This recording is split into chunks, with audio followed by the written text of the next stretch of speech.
What's up, everyone? Well, Christmas break's coming up, and I've been doing some extra cleaning. You know those things you can't do when students is here, when it's easier to do when they're not here? Did that make any sense? Y'all, listen, this is about the 5th time I've started this video and tried to do it, so whatever happens, happens.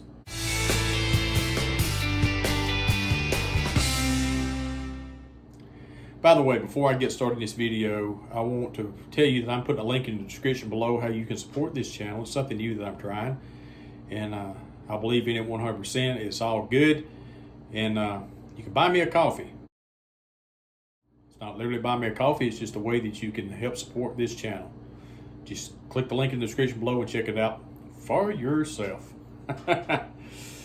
Got something I want to kind of just talk about a little bit today, because I see a lot of this in the comments on this channel and also on the comments on the Facebook page, the Custodian.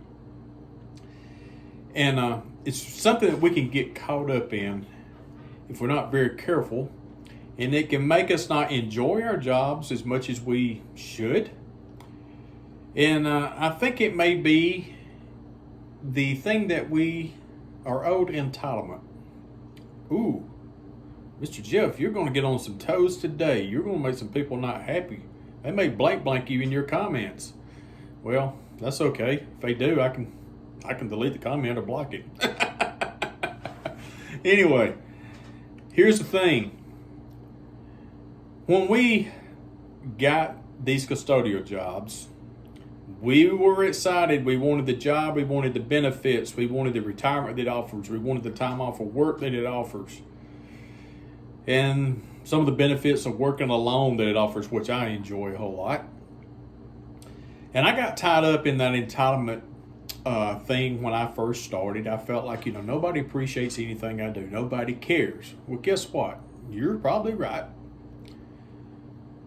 But when you filled out that job application, did you see a column on there anywhere that said, do you feel like that you need a pat on the back and one of those, that a boy?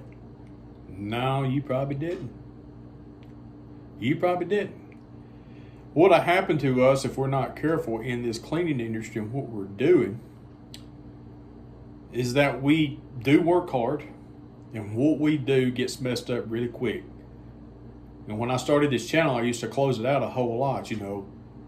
Go clean something, go take out some garbage, go dust mop some floors, go vacuum something, go clean some bathrooms, because in about 5 minutes you're going to have to do it again. Well, that's the truth, because it gets messed up so fast. Listen, you're here to work. You were hired to work, to clean, to maintain. And when you're working to clean, to maintain, that's exactly what you're doing, because all this extra work that we're doing right now during the holidays, whether you're waxing floors, whether you're buffing floors, excuse me, I got a cough a minute. Whether you're doing any of those things, the teachers, students, all that come back in your buildings, they don't know what you did. They don't care what you did. They got their mindset on what they've got to do, what they're going to do. And they're going to mess your stuff up. Don't let that get under your skin. Don't let that bother you. And I know sometimes it's very easy to feel like that you're taken advantage of. Now, I'm going to tell you in this right here, don't allow yourself to be taken advantage of, but there again, you've got a job to do. You are hired to keep the building up, to keep the building looking well, to keep the building presentable, whether it's a school, whether it's a hospital, whether it may be, you're there to keep the garbage out, you're there to get the dirt out and keep it as well maintained as it possibly can. You're never ever going to be ahead in this job, in the cleaning industry. If you're doing it, you're never going to be ahead. You know what that's called? That's called job security. As long as people are making messes, you have a job, you have something to do.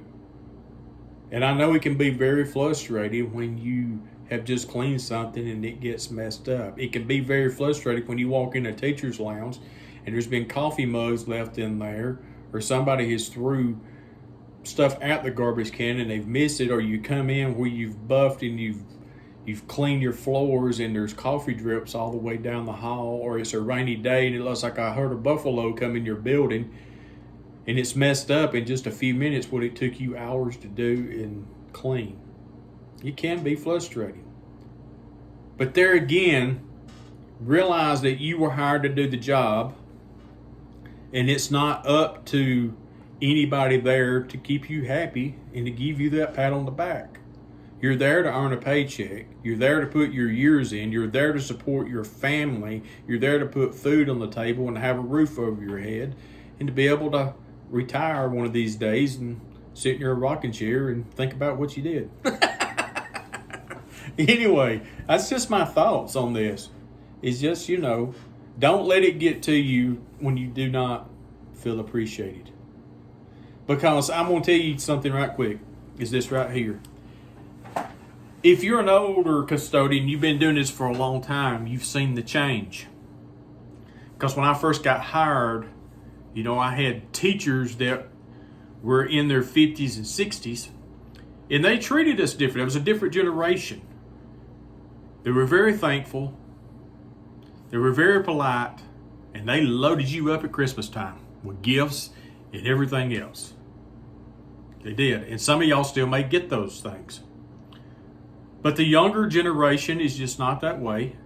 And when you've had it a certain way and it's not that way anymore, you can think, man, what's wrong with these people? They just don't make them like they used to. Well, it's a different culture. It's a different generation.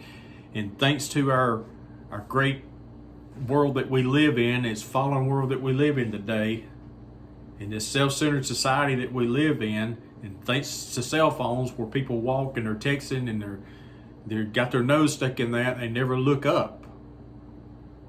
It's just not a gracious, thankful generation anymore in the world that we live in. So when you've had it one way and you know it the way it is now, it can be a little frustrating and aggravating to that. But we have to accept that. Remember, it's not anybody's job to show up to make us happy and say, "Dad, a good boy, you done good." No, just do your job, have a clear conscience about it, and go home and leave it there. That's it. Buy me a coffee. I'd appreciate it. Y'all have a good day.